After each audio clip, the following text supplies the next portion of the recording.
இயேசுவுக்கே புகழ். நீதிமொழிகள் அதிகாரம் 4. பிள்ளைகளே, தந்தையின் போதனைக்கு செவிசாயுங்கள். மெய்யுணர்வை அடையும்படி அதில் கவனம் செலுத்துங்கள். நான் உங்களுக்கு நற்போதனை அளிக்கின்றேன். நான் கற்பிப்பதை புறக்கணியாதீர்கள். நான் என் தந்தையின் அருமை மைந்தனாய் தாய்க்கு செல்ல பிள்ளையாய் வளர்ந்து வந்தேன்.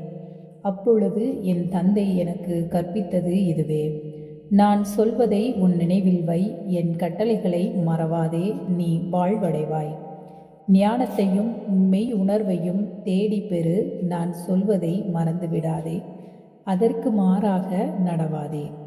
ஞானத்தை புறக்கணியாதே, அது உன்னை பாதுகாக்கும். அதை அடைவதில் நாட்டங்கொள், அது உன்னை காவல் செய்யும். ஞானத்தை தேடி பெறுவதே ஞானமுள்ள செயல். உன் சொத்து எல்லாம் கொடுத்தாயினும் மெய் உணர்வை தேடி பெறு. அதை உயர்வாய்க்குள், அது உன்னை உயர்த்தும். அதை நீ தழுவிக்கொள், அது உன்னை மாண்புறச் செய்யும். அது உன் தலையில் மலர்முடியை சூட்டும், மணிமுடி ஒன்றை உனக்கு அளிக்கும்.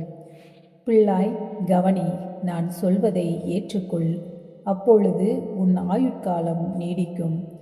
ஞானத்தின் வழிகளை உனக்கு கற்பித்திருக்கின்றேன். நேரிய பாதைகளில் உன்னை நடத்தி வந்தேன்.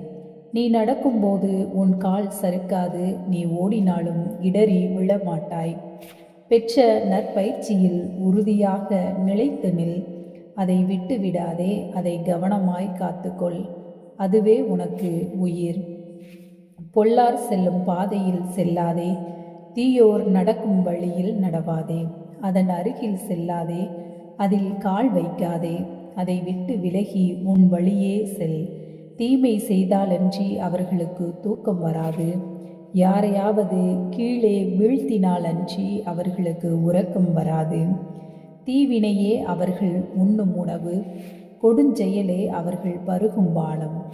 நேர்மையாளரின் பாதை வைகரை ஒளி போன்றது, அது மேன்மேலும் பெருகி நண்பகலாகின்றது. பொல்லாரின் பாதையோ காரிருள் போன்றது, தாங்கள் எதில் இடறி விழுவார்கள் என்பது அவர்களுக்கு தெரியாது. பிள்ளாய், என் வார்த்தைகளுக்கு செவிகொடு. நான் சொல்வதை கவனி. உன் கவனத்தினின்று அவை விலகாதிருக்கட்டும். உன் உள்ளத்தில் அவற்றை பதித்துவை. அவற்றை தேடி பெறுவோருக்கு அவை உயிரளிக்கும், அவர்களுக்கு உடல் நலமும் தரும். விழிப்பாயிருந்து உன் இதயத்தை காவல் செய், ஏனெனில் அதனின்று பிறப்பவை உன் வாழ்க்கையின் போக்கை உறுதி செய்யும். நாணயமற்ற பேச்சு உன் வாயில் வரக்கூடாது. வஞ்சக சொல் உன் வாயில் எழக்கூடாது. உன் கண்கள் நேரே பார்க்கட்டும், எதிரே இருப்பதில் உன் பார்வையை செலுத்து. நேர்மையான பாதையில் நட, அப்பொழுது உன் போக்கு இடரற்றதாயிருக்கும். வலப்புறமோ இடப்புறமோ திரும்பாதே, தீமையின் பக்கமே காலெடுத்து வைக்காதே. ஆமென்.